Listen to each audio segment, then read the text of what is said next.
I'm Sam Mitchell, and these are my stories. Howdy, folks. Hope you're having a good day today. So, before we begin, I actually have some business I need to take care of. So, before we begin, I would like to give a huge shout out to a special man who has autism like me, and he's somewhere in this world, but his name is Derek Sheldon. He makes YouTube videos, and he saw me on Channel 22 News, and he actually liked my podcast, and actually really liked him really well, and he watched him. So, thanks, buddy. I appreciate it, and I'm actually really glad that we became friends over the course of the time we got to know each other.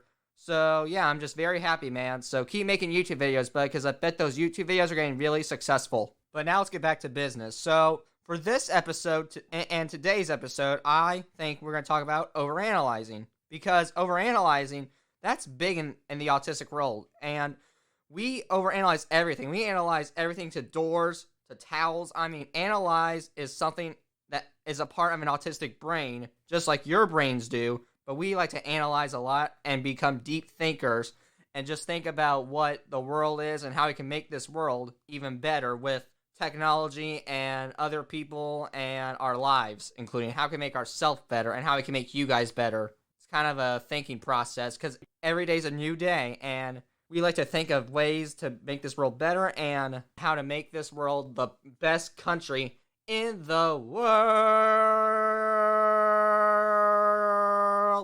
Sorry, I had to do that from Shane McMahon. But anyway, this world includes a lot of thinking, and we love to think. So we will think of ways to make this better world a place, and we will keep thinking until this world is perfect in its own way. Now, the definition of overanalyzing is thinking about a situation in overboarding details, because we like to think, like I said a million times, I'll probably say that a lot, but anyway, we do like to think, and we like to think overboard, and we want to think of the best thing to do, and to think of the best perfect solutions to the world's, to everyday's problems. We love to think. Thinking is a passion that we love. We just want to think. I mean, instead of making America great again, we need to make it make thinking great again, because I don't think a lot of people think these days. No offense, people. But you guys don't think like we do, and we just like to think about their personalities and maybe even inventions to make this world a better place.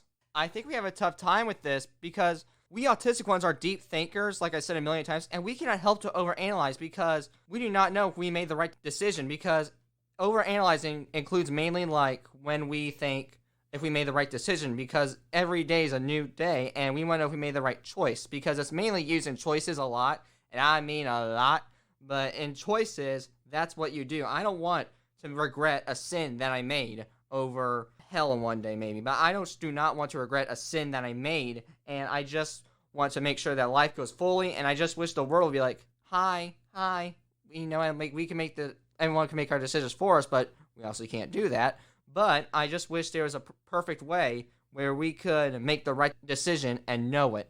Another reason why we struggle with this is because we like to think and be problem solvers, because we think of there's a problem each day with someone or something or somebody, and when we have problems, we want to solve them. We just want to be like, click, and problem solved, and abracadabra.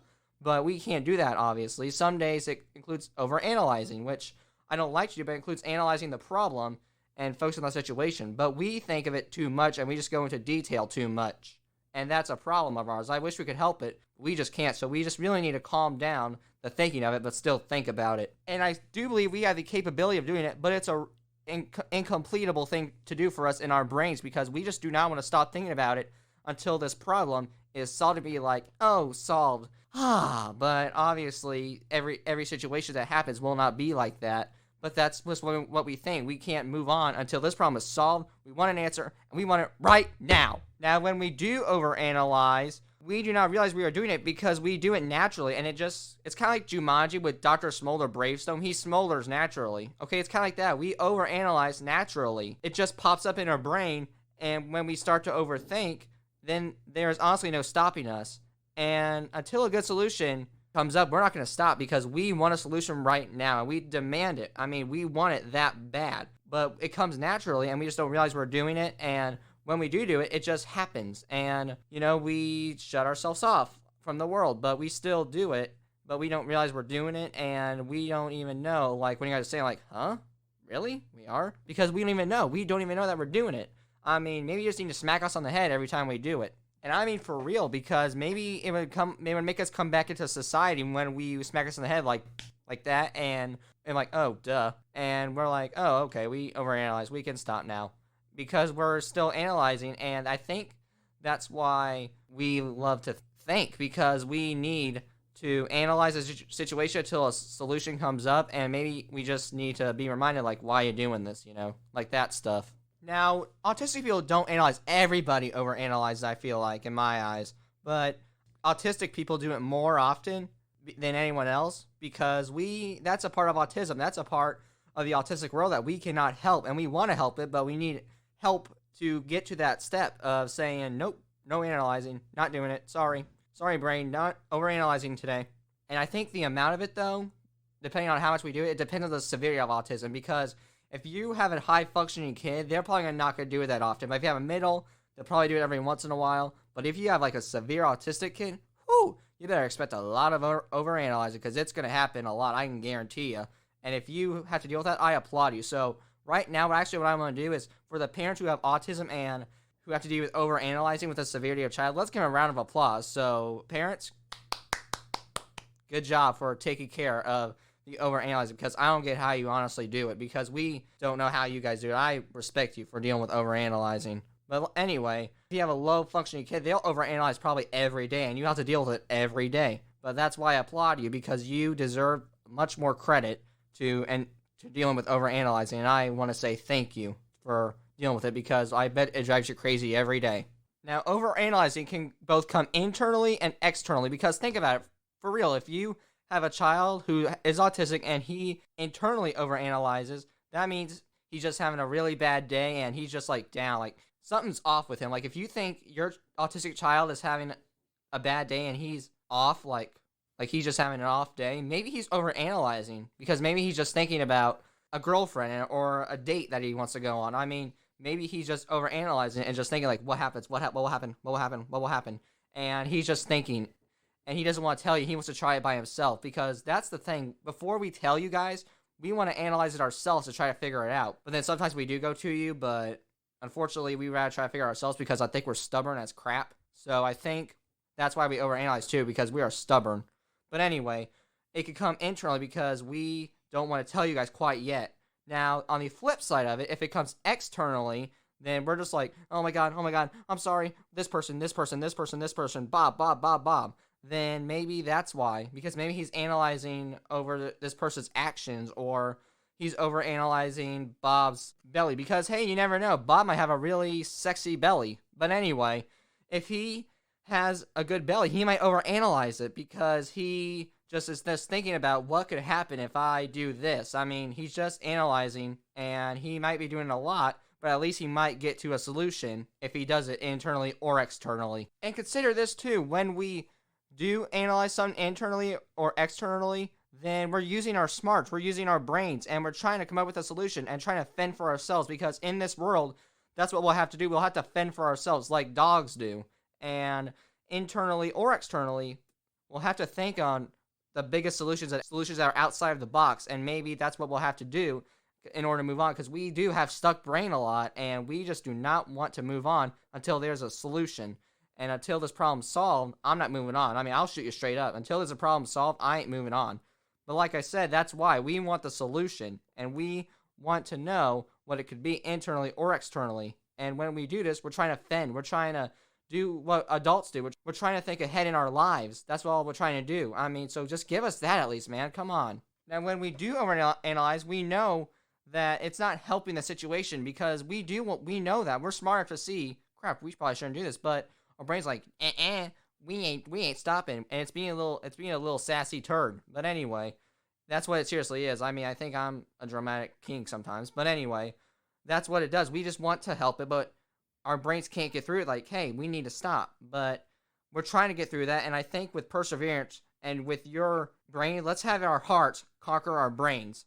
And I wish we could stop, and I wish our brains would stop. But here's the thing: as we do over worry, the neurons in our brain go back and forth constantly, and it causes our brain to overthink something in this world, because the neurons is like, did I do this? Should I go in plan A? Dun, dun, dun. It's kind of like the cup game, like pick the cup. But that's the problem. I mean, we want to stop, but we just not for sure the answer. I mean, we'd be like, that's the answer. Case closed. But sometimes we're like, was that the right thing to do? But we just want to stop. But the neurons in our brain just want to be like, just make us stay there and make us sit in an electric chair. Because I feel like that's what we're being. We're being electrocuted mentally. Because honestly, the neurons just will not stay in a place. We want it to, but it's kind of like we have to grab the neurons and like force it to stay there. And when those neurons are forced with our hands, sometimes though, they like to escape and basically go try to be like a jailbreak. But honestly, we can't. We have to force it. But then sometimes when we're relaxed and it's like in the cage finally, it just goes right back out. So we just got to find a way to keep those neurons in the jail and make them not escape, honestly.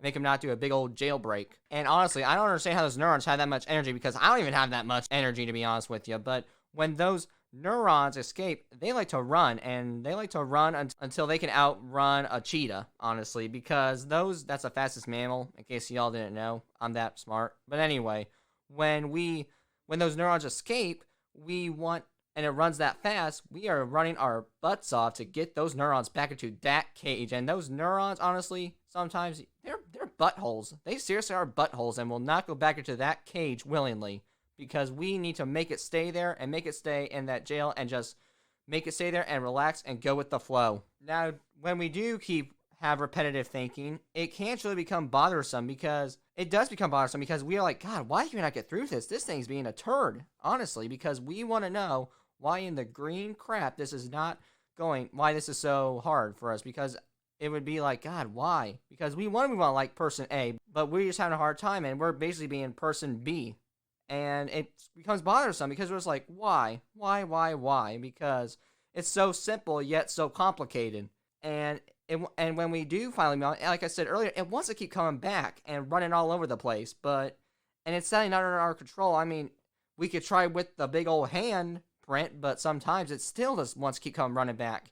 And those neurons are, honestly, they're the little emoji ice cream. They seriously are, because they just want to keep coming back. Now, when we do overanalyze, you gotta keep this in your head too. Overanalyzing can cause problems, and it can even sometimes cause meltdowns. Just see Meltdowns, Autistic Style, for more information on meltdowns. That's a good episode, in my opinion. But anyway, it does cause problems and meltdowns, and the problems it cause is high blood pressure, because when you're stressing, it can cause high blood pressure, because when you stress, your blood pressure is going to go high, and I mean extremely high. So I keep in mind that it can cause high blood pressure. It can also cause depression, because for real, think about it. If you overanalyze too much, you're going to be like, life's wrong. Why am I living? Why? I wish I would be here. I want to be dead. I mean, that's what you would think in your head. But it could cause depression because you won't feel good mentally. I mean, I overanalyzed something, and I didn't feel good mentally that day. I felt awful. I felt like sick to my stomach, and I want to go puke in the toilet. But that's what it could cause. It could cause depression, and it could cause your life if you overanalyze too much, because you'll just think in this world is not worth being on, and maybe you want to go live in a casket. Now, a disorder that depression could cause is PTSD. I mean, because think about it. Because if you think about it good, you will become that weird, odd person if you have PTSD, and you might turn into a big crybaby, and that's what people will think about you. Because if you're a crybaby, all we need to do is we get a diaper and a baby bottle, and then you become this big crybaby who won't fit into society if you overanalyze, because you will think that this world's a turn, and then you'll become a whining, moaning little butt. A side effect that can cause overanalyzing is if you overanalyze too much, you can get migraines, because your head, probably your brain, will start pounding on your forehead, and then it will probably become hurt, and your head will turn into beet red, and you'll be a tomato, honestly. And I hate tomatoes, and then I don't want to be a tomato. But anyway, that's just my view. But like I said, for real, if you overanalyze, you will get a migraine, and your head will hurt for the rest of your life. And I'll bet you $100 you don't want that. I don't even want that. I don't want my head to be a beet red pounding candy machine who honestly is weird, and just my head, it hurts all the time, and I whine about my head all the time. Something else that will cause you to do if you overanalyze too much is you can either be really dizzy and faint, because honestly, if you do overanalyze too much, and that situation will become you're stuck in, it might go over the temperature line, and you'll see double things. You'll see double parents, you'll see double people, Heck, you might even see a double stop sign. And I hope you're not driving when you're overanalyzing. FYI, never do that. But anyway, like you said, you'll see double, triple, quadruple, maybe even 10 heads, or maybe even 10 clowns. And I hope to God you're not afraid of clowns if you see that.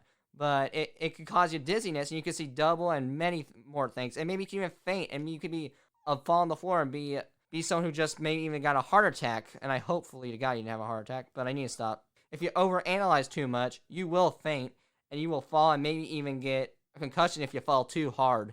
The final thing that can cause for your health is an acne breakout. Now, this is mainly for people who have acne, because studies show that if you stress too much, your head will become filled with acne and all these pimples and zits, and you'll have to be you have to be Dr. Pimple Popper. I hope to God you guys don't watch that. That show's nasty. No offense, whoever the Dr. Pimple Popper is. But anyway, if you do have an acne breakout, if you do overanalyze too much, then you will probably get some red guarantee, and you might turn into a pizza face. And by the way, the pizza face and your face will be the pepperoni. Also, when we do overanalyze, it can cause certain behaviors of ours that we typically don't do.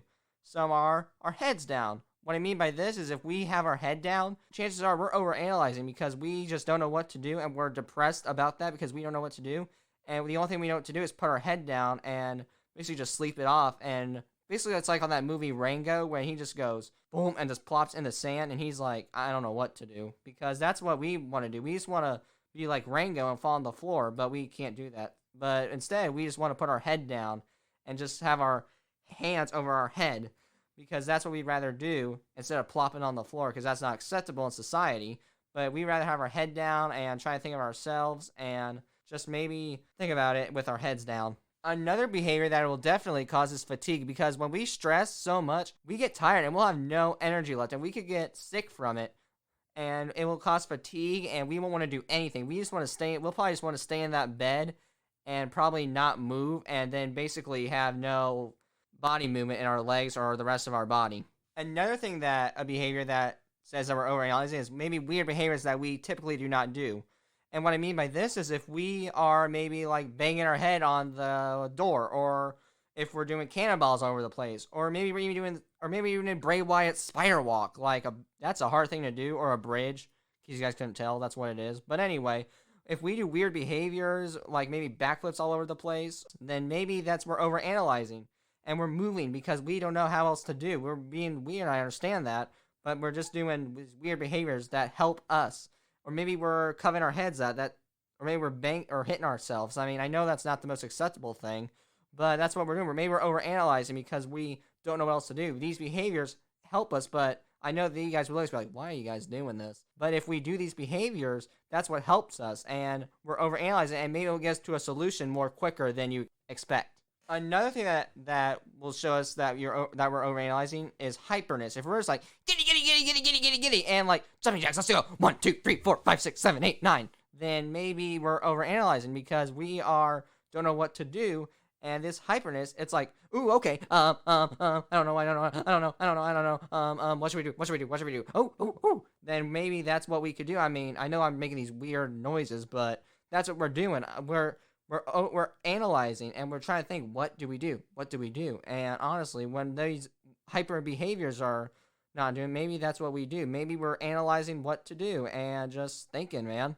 Another behavior is definitely confusion, because when we are overanalyzing, we don't know who we are. I mean, we don't know what people are doing. We don't even know the simplest things. Like, we could basically be a 17-year-old person who doesn't know what the color green and the color yellow is. I mean, we just don't know. We probably don't know what chips are.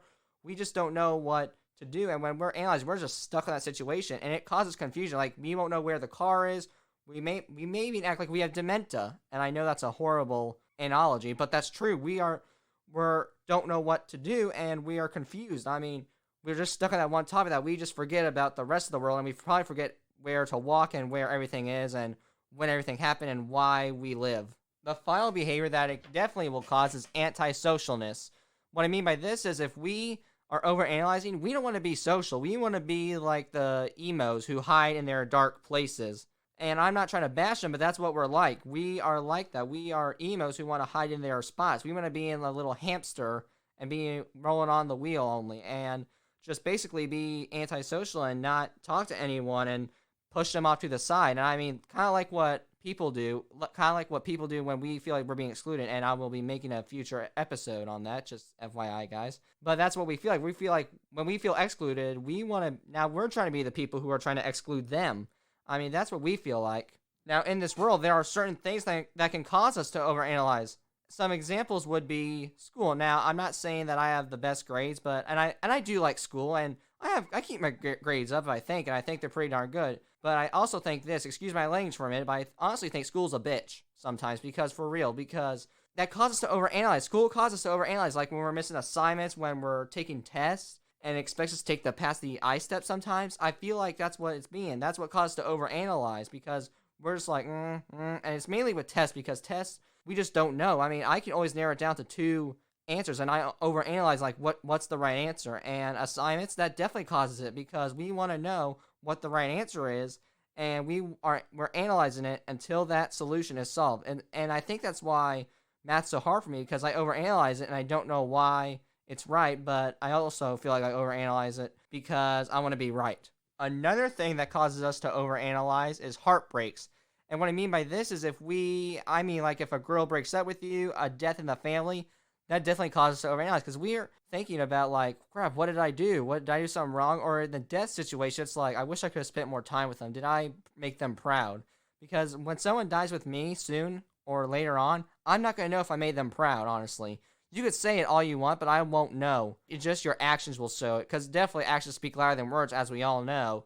And we will know whether or not that this person was proud by their actions.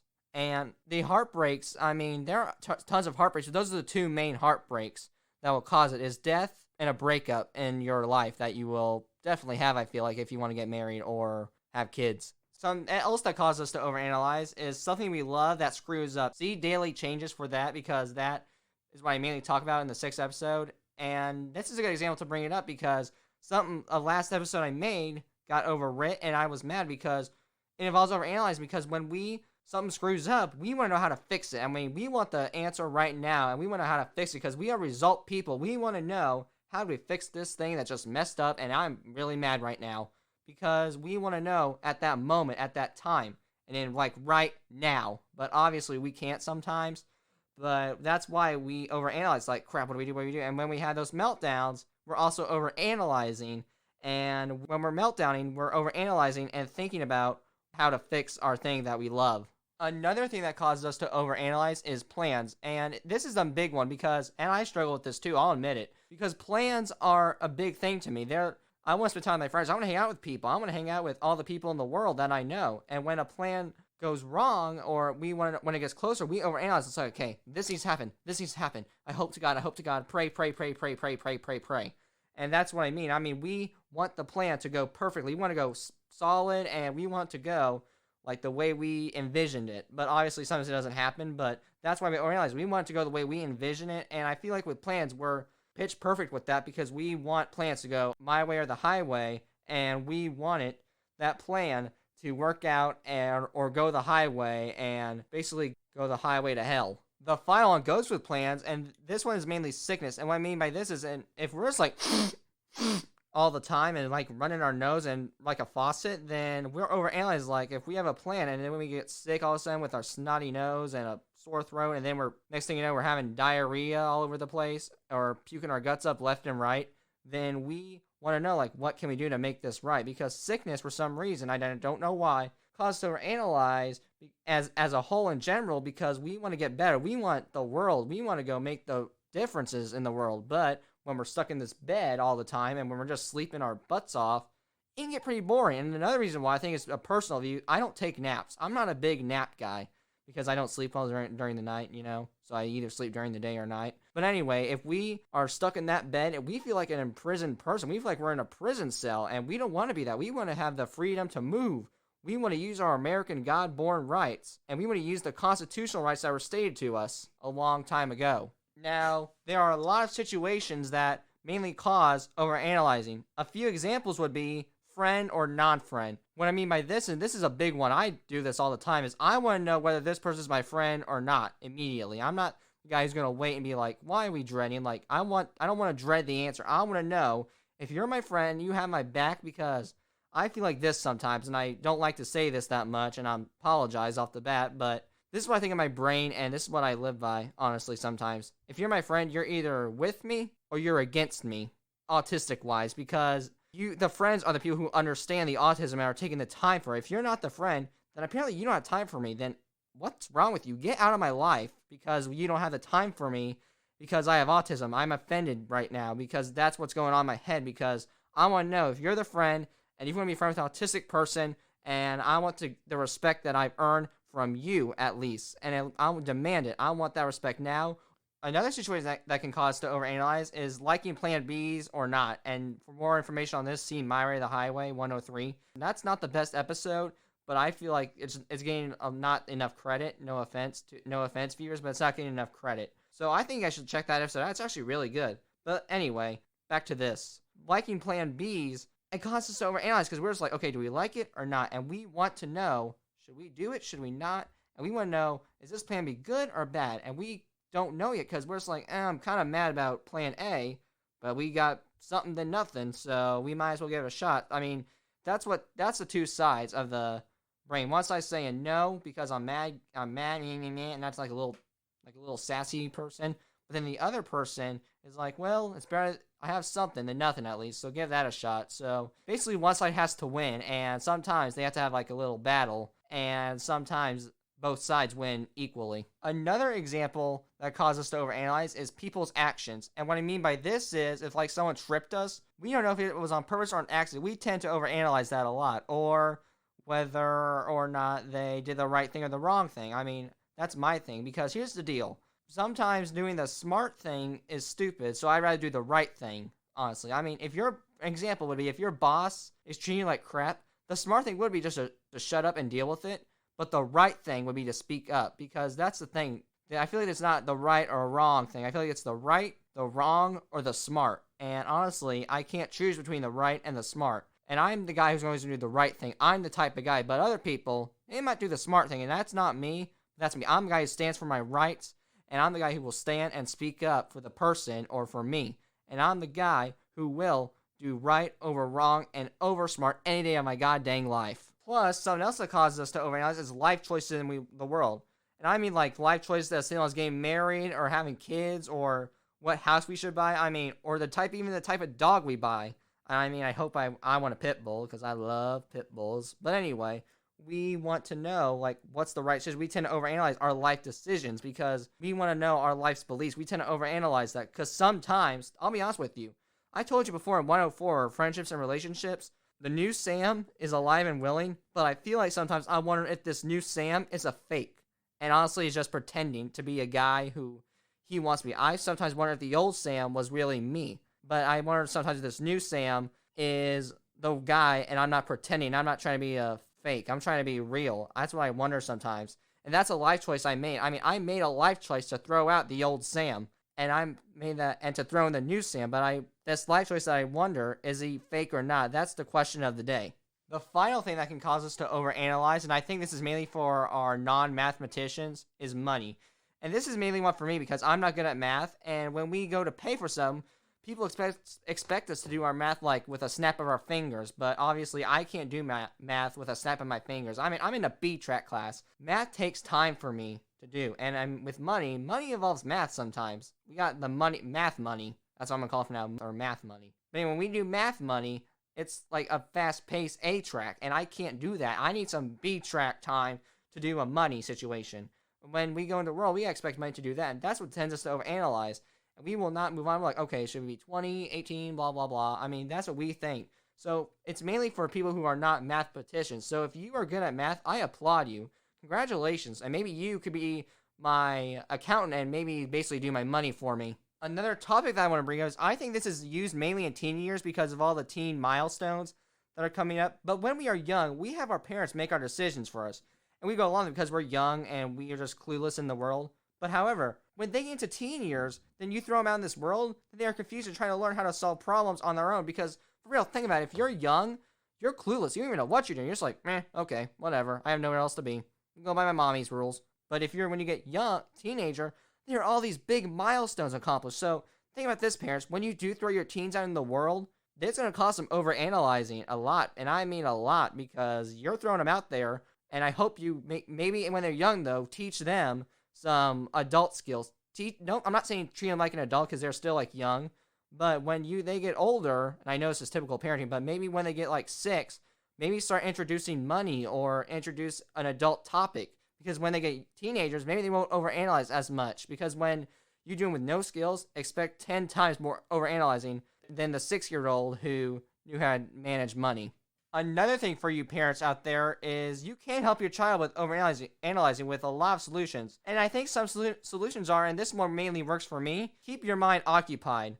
And what I mean by this is if you're just like overanalyzing, just like thinking, okay, maybe distracted, maybe go play some pool, go listen to music. I mean, go just do something that keeps your mind occupied. Maybe go solve a Sudoku or a crossword puzzle or a word search. I mean, maybe those keep your mind occupied, or maybe do a boggle or an embroglio. I mean, if you keep your mind occupied, I think you'll be a lot smarter and maybe have less health problems when you're older, and your mind will be occupied and you won't overanalyze as much. Another solution you can do, and I didn't even think about this, is you could create a to-do list every day. And when you create that list, chances are you'll be more organized in your life, and your life will not be like a disorganized draft, like all over the place. And you'll be more organized, and that list will help you, and you'll know what to do, and you're like, I must do it today. And that when you put that on your to-do list, you'll know, like, I got to stay, hands down, case closed, I'm doing it. I don't care. It's on my list. I'm doing it, man. That's all you need to know. Something else you can do, instead of doing a list, maybe do a phone list. Maybe you could set alarms on your phones, because an example would be, I have an iPad, and it's not for me or us anymore because we don't do this anymore, but it said daily yoga at 7 o'clock p.m. Okay, it goes off of my iPad every day. Okay, that'd be useful for me if I forgot, and my life wouldn't be so disorganized thing, and I would feel more comfortable, and I would know that I have to do yoga at 7, and I would just be like, oh, and it wouldn't be as unorganized. So if I did that, it's kind of like the create to-do list, but instead it's mobily. Something else you can do is trust your gut. All right, they always say go with your gut. Okay, I hate to break this statement, but I think that statement is false mainly, because we do overanalyze it, but maybe you do go with your gut. Maybe you do go with it, and it goes well. So my thing is, maybe if you go with your gut, you go well. I mean, always trust your guts, what they say. Okay, it never works for me for some reason. I don't know why. I don't know if I'm just the gut jinxer or whatever. But for you, it might go with it. That might help. You're just like, all right, you know what? Screw it. I'm doing it. I'm going with it. My gut says this. That's what my gut says. Sorry, guys. I'm doing it right now. And I mean right now. So if you do that and you go with your gut, maybe your gut's right. Maybe you have a good gut. Good gut. Oh, well. Wow. A good gut. Can you even have a good gut? I'll have to look at that up. Maybe you have a bad gut. Who knows? Something else that you guys need to do, and I think this might help you, is realize something. You cannot predict the future. Okay, even those fortune tellers, I don't think, can predict the future. Even though they say they could, they can't. Unless you're a mind reader and you would develop with superpowers, good luck predicting the future, because that will never happen in your life. Unless they develop some science way to you to predict the future, I don't know how you're going to be able to do it. But anyway, realize that, because whatever happens, happens, and you can't predict that future. I mean, maybe this person will take it well, this person won't take it. I mean, just realize you cannot predict the future, and whatever happens does happen, sadly, but maybe whatever happens could be good, and maybe you could learn a lesson from it. Something else you could do is think about this. What if your solution goes right? Because maybe I've done this before, I change negatives into positives, so maybe you guys do the same. Maybe instead of saying, what if the solution goes wrong, what if the solution goes wrong, crap, think about this. What if the solution goes right? And then envision what happened. Now, you might be jumping the gun, but maybe this could help you. You could be might turn into a gun jumper, but it could still help you. If that's what helps you move on, then that's what helps you. So, but if the solution goes right, just think about that and envision that instead of thinking on this negative, and instead turn that negative into a positive and think about what if the other way happens. The final solution, this mainly helps me, is live in the now and be grateful for what you have. Think about the statement. They always say, tomorrow is never guaranteed. Okay, like I said a million times, when I took a brain trip, I said in one of those, tomorrow's never guaranteed, and live life to the fullest. So, yeah, I mean, it's hard to do that sometimes when you're analyzing, but maybe do this. Live in the now, okay? Maybe try your best to move on and go do something simple. Maybe, I don't know, go feel a leaf. Go write something. Go feel something. Maybe even go hug a tree. Maybe even go kiss a tree. And if I see that in public, I might laugh my butt off, but that might help. If that's what helps you, then that's what helps you. I mean, if you live in the now and think about what you like to do instead of all this analyzing and drop it, then you might be able just to be like, what was I analyzing again? and you might even never knew it happened. Now, as far as the be grateful part, maybe if you get out of the analyzing bubble and hop out and take a break from it, think about what you have and be grateful for. Maybe you have a great mom, a great father, a great grandmother, great family, great friends that you have. And this one analyzing situation that's bothering you, maybe that will help you drop it if you think about what you have instead of what you may or may not have. Now, as much as I'm saying overanalyzing is bad, it can actually be good, because if I never found this and then overanalyzed, I would never find my love for podcasts. Because when I went to Media Club and I found my Media Club family, I found some people that I love dearly, and I also found this, what I love to do, because why I love the podcast, it involves analyzing data, analyzing statistics, and thinking critically. That's why I found love with it, though, because I was deeply thinking about what I could do and how to make this better. So why, you wonder, that's why. And if I never found that, though, it can never lead me to my passion, because if I never found a roadcast or learn about Audacity, I would never be able to make podcasts and make the wonderful episodes that I make for you guys. But autistic people do not just have to analyze podcasts in order to find their passion. Maybe they can analyze something else and they could find a different motivation, which could lead them to a job or maybe even a career. Maybe some examples could be, maybe they overanalyze movies and that could lead them to be a film director. Or maybe they analyze food with the taste and the texture and all that jazz, and that could lead them to be a food critic or a chef maybe. Or maybe they could analyze a school subject, and that could lead to being a teacher or really well at that school subject, like math or English. Or maybe they like to analyze video games and how they make it and all that jazz, and that could lead them to being a game designer. Or maybe they like to analyze art and their paintings and their drawings or whatever other arts there are. And they could be an artist. I mean, this is a type of art. Public speaking is a form of art, and I love it, man. I love public speaking, and that is what led me. That is a form of art that led me to overanalyze, which is leading me to being a podcaster, which is basically a public speaking artist. Or maybe they like to analyze photos, or the way they are rotated, or the way it looks, or maybe something else with photos, and that can lead to being an extraordinary photographer. Or maybe they like to analyze sports, or what can they do? How can they play better? How can they shoot better? How can they make a touchdown better? And that could lead them to being a professional sports player. Or maybe like to analyze showbiz, like comedy jokes, or, I don't know, dancing techniques, and that could lead to be an entertainer. Or the final thing they can analyze is music. Maybe they like to analyze the notes that they need to do, or the way that they play, and that could lead to being a musician. I mean, there's so many things that they can overanalyze, and that could actually lead them to their job in this world, and their hobbies, and their passion, and their future, and the way that their life goes. Now, always remember this. Get help, no matter how old you are, even if you're 5 to 80 even, and never be ashamed, because I'm the first guy to admit it. I need help. I need help in this world. I need help to function sometimes. I'm not afraid to admit it. But like I said, don't be afraid if you need help with overanalyzing, getting through a situation. Find a resource. Find your mother as a resource. Maybe your grandmother is a great resource for advice. But find an advisor who will help you, and they will make sure they'll help you to the best of your ability, and never be ashamed, because that is your family. That is a person who is trained to help you. I mean, they know you well enough. Just please get the help, no matter how old, and just never be ashamed. Never, ever, ever be ashamed, no matter who says it. Never be ashamed, and get the help that you guys deserve, and will make sure they will help you to the best of your ability, and make sure that they help you and you reach your end goal. In conclusion, we do overanalyze, which is mainly not good, but like I said earlier, in some cases it's good with your careers and jobs. But like I said, we cannot help it when it happens bad, when it's not for the better. We cannot help it because we are thinkers, and we just find a way to help others and ourselves sometimes. But it's also to make this world a better place, because we just want to know how we can make this world best planet in the world, and how we can make our lives the best, and we want to leave a legacy and an impact. Well, that'll be all for us today, and I hope you learned something about overanalyzing, and I want you right now to go analyze and go get your job and go get your career and go help and go succeed to the best to your ability. Thanks for joining me for this episode. Please tune in for another episode coming in very soon. I hope you enjoyed listening to me ramble. Thank you very much.